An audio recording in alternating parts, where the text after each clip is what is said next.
ఈ నెల 17 నుండి జరగనున్న కొమరెల్లి శ్రీ లక్ష్మీ నరసింహస్వామి జాతరకు వచ్చే భక్తులకు ఇబ్బందులు తలెత్తకుండా అన్ని రకాల సౌకర్యాలు కల్పించాలని పరకాల ఎమ్మెల్యే రేవూరి ప్రకాష్ రెడ్డి అధికారులను ఆదేశించారు.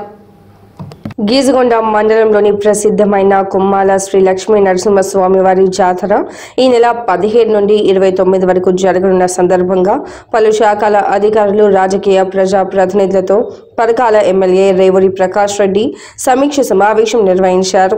కార్యక్రమంలో Mamunuru ACP Tirupati, MPP Bheemakani Soujanya, MPDO Krishnaveni, EO Seshagiri, Geejagonda CI Pavan Kumar, ఎస్ఐలు వెంకన్న, జానీ పాషా, ఎంపీటీసీ గోపాల్, ఆలయ అర్చకులు శ్రీనివాసాచార్యులు, నాయకులు చార కొమరారెడ్డి, ప్రజా ప్రతినిధులు పాల్గొన్నారు. కాగా జాతరకు ఆలయ చైర్మన్ పదవి ఎవరికి ఇవ్వకపోవడంతో కొంతమంది ప్రజా ప్రతినిధులు ఎమ్మెల్యే ముందు వాగ్వాదానికి దిగారు.